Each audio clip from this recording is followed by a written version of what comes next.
क्या क्या हुआ है, किस अस्पताल में हुआ है? सर हम लोग नोएडा में रहते हैं, मैं और मेरे हस्बैंड। अभी होली में हम लोग बिहार आए हुए थे सर। होली मनाने के लिए पूरी फैमिली का गेट टुगेदर था।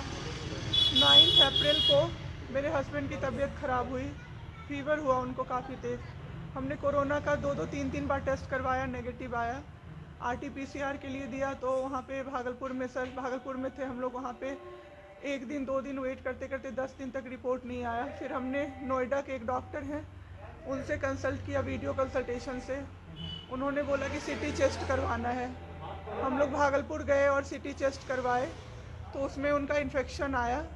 60% लंग्स उनका उसमें इन्फेक्टेड था, डैमेज नहीं था, इन्फेक्टेड था बस। बाकी लंग्स का हर चीज़ परफेक्ट था, सारा चीज़ नाक का, गले का सब कुछ नॉर्मल था, उसमें रिपोर्ट में था। फिर हम लोग नेक्स्ट डे ग्लोकल हॉस्पिटल है भागलपुर में, ग्लोकल हॉस्पिटल लेके आए, वहाँ पे एडमिट कराया हमने ICU में। मेरी मदर की भी तबीयत ख़राब थी, मेरी मम्मी और मेरे हस्बैंड दोनों एक साथ एडमिट हुए। वहाँ पे इतनी लापरवाही हुई उनके साथ, इतनी लापरवाही हुई।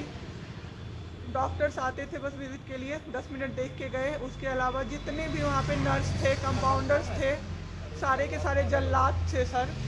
कोई दवाई तक नहीं देना चाहता था पेशेंट। मेरी मदर टचवुड बेटर कंडीशन में थी थोड़ी, मेरे हस्बैंड बोल भी नहीं पा रहे थे उस समय तक। इशारे से पानी का ऐसे ऐसे बताते थे, लेकिन कोई उनको पानी नहीं पिलाता था सर। वो मुझे हार के फ़ोन करते थे कि पानी पिला दो। जब मैं अंदर जाती थी तो ये लोग हल्ला करते थे कि क्यों जा रहे हो अंदर। फिर भी मैं जाके उनको पानी पिलाती थी, जूस पिलाती थी। रेमडेसिविर इंजेक्शन का नाम आप लोगों ने अभी तक सबने सुन लिया होगा कि कितनी मुश्किल से मिल रहा है। डॉक्टर ने वहाँ सजेस्ट किया, मेरे 2-2 पेशेंट थे वहाँ, हमने बहुत मुश्किल से अरेंज किया। जब वो इंजेक्शन मिला तो एक दिन रात को जब इंजेक्शन देने लगे, हाफ इंजेक्शन फ्लोर पे गिरा दिया उन्होंने। हमने कहा कि इतना महंगा इंजेक्शन है, इसी का असर होके ठीक होते ये आपने कैसे गिरा दिया। उन्होंने कहा कि 50,000 का भी गिरा देता ना तो तुम कुछ नहीं कर पाती अभी। हम लोग चुपचाप वहाँ से सर हट गए। थोड़ी देर बाद वहाँ पे मेरे हस्बैंड को मैंने देखा कि उन्होंने 2-3 बार पॉटी किया था, यूरिन पास किया था, कोई क्लीन करने नहीं आ रहा था सर। 6 घंटे से वो उसी गंदगी पे पड़े हुए थे। उन्होंने मुझे फिर फ़ोन किया, बस फ़ोन कर पाते थे सर, बोल भी नहीं, बस मिस्ड कॉल आती थी, मैं समझ जाती थी कि कुछ परेशानी है उनको। जब मैं गई तो मैंने देखा पूरे गंदे बेड पे मेरे हस्बैंड 6 फीट 2 इंच के सर, पूरे गंदे पे वो सोए हुए थे सर। मैंने ज़बरदस्ती सबको बुलाया। एक आदमी था ज्योति कुमार करके, ज्योति कुमार, सब लोग ध्यान से इसको कवर कीजिए। ज्योति कुमार एक कंपाउंडर था वहाँ पे। कौन से हॉस्पिटल का नाम? Glocal glocal glocal hospital Bhagalpur. Jyoti Kumar compounder है वहाँ का, मतलब जो अटेंडेंट सब होते हैं ना वो है, लड़की नहीं है लड़का है, ज्योति कुमार। उसको मैंने रिक्वेस्ट किया कि भैया प्लीज़ आप मेरे हस्बैंड की मदद कर दीजिए, रात में ये लोग रुकने नहीं दे रहे हैं मुझे अपने पास, इनके पास।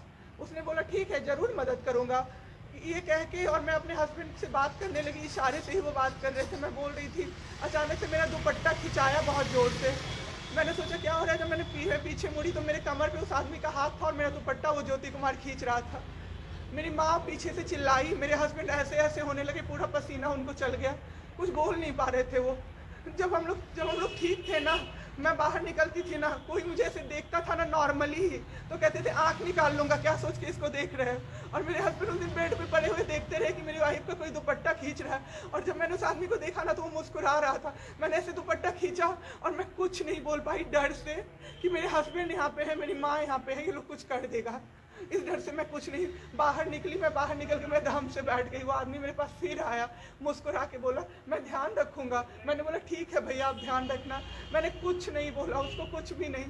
2-3 दिन बाद ऐसे ही कोई सुविधा नहीं, कुछ नहीं। मेरे हस्बैंड की तबीयत उस दिन से बिगड़ी जब रात के 2 बजे में मेरी मदर के बगल वाले बेड पे एक अंकल, मास्क उनका हट गया था और वो अंकल चिल्ला चिल्ला के नर्स को बुला रहे थे। और मेरी मम्मी चिल्ला रही थी जल्दी आइए ये मर जाएंगे, जल्दी आइए ये मर जाएंगे। कोई नहीं आया और अंकल ने दम तोड़ दिया। ऐसे 3-4 लोग उस 2-3 दिन के अंदर दम तोड़े हैं, बिना केयर के, बिना नर्स के आए। सारी नर्स टेबल कुर्सी लगा के सो जाती थी, कहती थी पागल हो गए हैं हम ही, अब मर जाएंगे इस कोरोना के चक्कर में, अब तो क्यों जॉब कर रहे हो, छोड़ दो, आपकी जगह कोई और आ जाएगा। उसके बाद वहाँ से ले बाई पैप वहाँ उस हॉस्पिटल में नहीं अवेलेबल था। मेरे हस्बैंड की तबीयत एक दिन बहुत ख़राब हो गई, उन्होंने मायागंज रेफ़र कर दिया, भागलपुर मायागंज हॉस्पिटल। हम लोग अभी मायागंज आए, मायागंज की और हालत ख़राब। ICU में 4 बेड था। मेरे हस्बैंड के बगल वाले बेड पे 4 लोग 6 से 7 घंटे में 4 लोग ख़त्म हुए। क्यों ख़त्म हुए? वो नर्स को बुला रहे थे, सिस्टर आ जाओ, दिक्कत हो रही है, दिक्कत हो रही है, और सिस्टर नहीं आती थी। एक अंकल तो बुलाते बुलाते उलट के गिर गए, पूरा सर फूट गया, ब्लड ब्लड, और मर गए वो अंकल वहीं पे।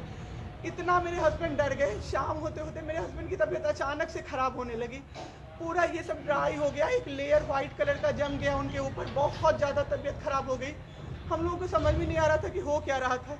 अचानक से मेरे दिमाग में आया ना, बुलाते रहे, नहीं डॉक्टर को कम से कम 5-6 बार मेरी बहन बुलाने गई है। क्योंकि कोई डॉक्टर था ही नहीं ड्यूटी। कब हुई आपके हस्बैंड की डेथ में? परसों सुनिए मेरी बात, पहले पूरी कहानी मेरी सुनिए।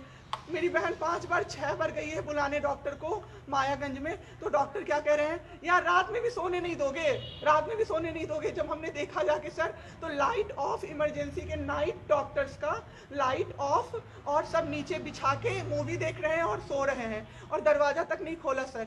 मेरे हस्बैंड की ऐसी हालत हुई, जब मेरी दीदी बहुत जाके चिल्लाई, तब एक डॉक्टर आए वहाँ से, तो उन्होंने देखा क्या कि मास्क, उन्होंने ऐसे मास्क लगा होता है ना, उसमें एक ऑक्सीजन सप्लाई का पाइप होता है ना, वो पाइप ही नहीं लगाया था सर, बस मास्क लगा के छोड़ दिया था, ऑक्सीजन सप्लाई आ ही नहीं रहा था। जब बहुत कम हो गया तब वो डॉक्टर आए और पाइप लगाया, मेरे हस्बैंड तुरंत भी जिंदा हो गए। उसी दिन से उनके दिमाग में वो ऑक्सीजन की किल्लत का डर बैठ गया सर। 7 घंटे बिना ऑक्सीजन। 7 घंटे बिना ऑक्सीजन के रहे सर, लड़ते रहे। फिर उस दिन इतना वो डर गए, वो बोले नहीं अब हमको कहीं बाहर लेके चलो। दिल्ली में सर हमने बेड का किया, बहुत पता नहीं था, दिल्ली में कहीं भी जगह नहीं था। हम पटना आए, राजेश्वर हॉस्पिटल में सर पटना आए। यहाँ पे इन्होंने कहा आईसीयू में अटेंडेंट नहीं अलाउड है, नहीं जाओगे आप। मेरे हस्बैंड रोने लगे कि मेरी वाइफ को बस भेज दो, वो रहेगी तो मैं ठीक हो जाऊँगा। इन लोगों ने नहीं अलाउ किया सर। मैंने देखा एम्बुलेंस से हम लोग भागलपुर से पटना आए थे राजेश्वर, रास्ते में उनको 3 बार पॉटी हुई थी सर। उसी गंदे बेड पे उनको 4-5 घंटे राजेश्वर में सुलाया रहा। मैं 10 बार जाके बोली बाहर से कि सर प्लीज़ बेड क्लीन कर दीजिए, वो हम लोग देख लेंगे ना। एक डॉक्टर निकले, मैंने बोला, वो मेरे हस्बैंड अंदर से ना बोल नहीं पा रहे थे ना, अंदर से ऐसे ऐसे कर रहे थे, बुला रहे थे सबको। मैंने कहा सर वो बुला रहे हैं किसी को बाहर से, तो एक डॉक्टर मुझे कहता है अरे छोड़िए ना, वो छोड़ा तो ऐसे ही बौखला रहा है जब से आया है। मैं उस समय कुछ नहीं कर पाई सर। उसके बाद उनका ऑक्सीजन लेवल जब 37 हो गया, तब मेरे साथ मेरी दीदी थी, मेरे जीजा जी थे और मेरे जेठ थे। तब मैंने अपने जीजा जी को बोला कि अब मेरे से नहीं रहा होगा, मुझे किसी तरह से अंदर भिजवाइए। तब उन्होंने ज़बरदस्ती मुझे अंदर भेजा और 37 से 74 मैंने कर दिया 10 मिनट में। मेरे बाबू का ऑक्सीजन लेवल मैंने बढ़ा दिया। उसके बाद इन लोगों ने मुझे बोला, मैंने बोला सर अटेंडेंट अलाउड है, सारे के अटेंडेंट बैठे हुए थे। तो एक डॉक्टर ने मुझे बोला अटेंडेंट अलाउड नहीं रहेंगे तो कैसे काम चलेगा, सब तो कोरोना से बीमार पड़ रहे हैं, हम लोग कितना देखें, हम लोग क्या मर जाए खांसते खांसते सबको देख के, बैठिए चुपचाप और देखिए। 15 दिन तक सर एक टेबल पे एक लगातार मैं बैठी हूँ। आज 1 महीना पे मैंने ब्रश किया है सर, 1 महीने पे ब्रश किया है मैंने। बाबू को बहुत ठीक कर दिया, इतना स्ट्रॉ लगा के सर, मास्क के अंदर से स्ट्रॉ लगा के बाबू को मैंने जूस, दाल, रोटी सब कुछ पिलाया सर। इतने ठीक हो गए ना कि जो डॉक्टर फर्स्ट डे बोला था ये बचेगा नहीं, वो डॉक्टर सर 3-4 दिन बाद कहता है टचवुड क्या कर दिया आपने इनके साथ, ये तो एकदम ठीक हो गए, गजब का फाइट दिया आप दोनों ने मिलके।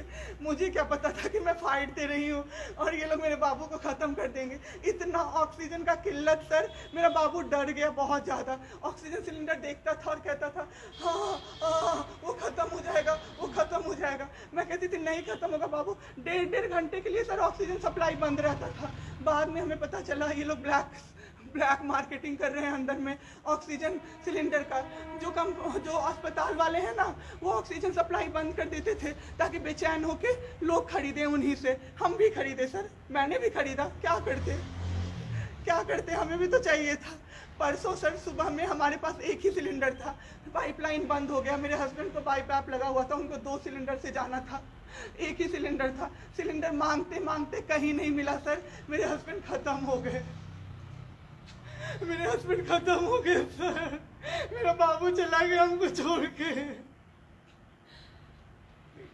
आपके साथ जो इस तरह का यहाँ पे भी सर, यहाँ पे राजेश्वर में डॉक्टर अखिलेश गंदे गंदे इशारे कर रहा था मुझे सर। चलता था ना तो मुझसे सट के क्रॉस करता था सर, मैं इग्नोर कर देती थी कि मेरा हस्बैंड है यहाँ पे, वरना अगर बाहर होता चप्पल खोल के मैं मारती सर ऐसे इंसान को। वहाँ पे मायागंज हॉस्पिटल में डॉक्टर्स, कोई भी डॉक्टर नहीं आता है, कोई सीनियर डॉक्टर नहीं, जूनियर डॉक्टर नहीं, और पेशेंट की सिर्फ एंट्री कर देते हैं कि फिजियोथेरेपी किया गया। ये मेरे बाबू नाक का क्या करते हैं, नेबुलाइज किया गया, 4 बार नेबुलाइज किया गया, कोई चीज़ नहीं होती है, सिर्फ पेशेंट की एंट्री कर देते हैं। एंट्री सब किया हुआ रहता है कि ये बड़े डॉक्टर आए, ये बड़े डॉक्टर आए, उन्होंने पेशेंट को देखा, नेबुलाइज किया, फिजियोथेरेपी हुआ, पेशेंट को कुछ नहीं, मतलब सीपैप पे पड़ा हुआ पेशेंट, और उसको देखने के लिए 24 घंटे में कोई नर्स नहीं आती है, रूम बंद करके, और सब सोते रहते हैं। दरवाजा ठकठकाइएगा तो चिल्ला के बोलेगी दूर भागो यहाँ से, कोरोना पेशेंट के यहाँ से आई हो, हम लोग अभी रात में नहीं आ सकते। हम लोग क्या मर जाए पेशेंट के लिए? कोई नहीं आता है, कोई नहीं आता है देखने के लिए किसी को। ये लोग पटना में अभी तो 26 तारीख को आए पटना। मैम आपके साथ जो ये सब हुआ है, गलत हुआ है, इसकी शिकायत आपने किसी को की है? अभी किसको करे सर? परसों तो मेरा बाबू गया है। परसों शाम आप क्या चाहती हैं सरकार से? क्या अभी सबसे पहले तो मैं चाहती हूँ कि सारे जगह ये सबसे पहले तो मुझे कोई प्लेटफॉर्म मिले जिस पे मैं ये बोल सकूँ टीवी पे जाके, ताकि लोग बचें। अब जिसके साथ जो हो नहीं हो वो तो सेकेंडरी है। हमारे जैसे जो लोग उसमें पड़े हैं ना, जो ये छोड़ के भूल जाते हैं कि पेशेंट का ख्याल डॉक्टर्स रखेंगे, वो जाके अपने पेशेंट का ख्याल रखें, नहीं तो सब मर जाएंगे सर, सब मर जाएंगे। एक डॉक्टर एक दिन आए राजेश्वर में, कहते हैं अरे ये बेड अभी तक नहीं खाली हुआ है, मतलब ये आदमी अभी तक नहीं मरा है। एक आदमी के बारे में आप सोचो सर जरा सा, आप सोचो सर जरा सा। मेरे हस्बैंड को वेंटिलेटर पे नहीं रखा सर, वो शायद बच जाते। और जब मेरी एक फ्रेंड है डॉक्टर, उसने बात की कि आपने वेंटिलेटर पे क्यों नहीं रखा, तो झूठ कह रहे हैं कि फैमिली वालों ने मना किया। क्योंकि हमें कोई सजेशन नहीं दिया गया कि वेंटिलेटर पे आप रख सकते हो, कुछ भी नहीं सर। वो बस वेट कर रहे थे कि ये बेड खाली हो। ठीक है।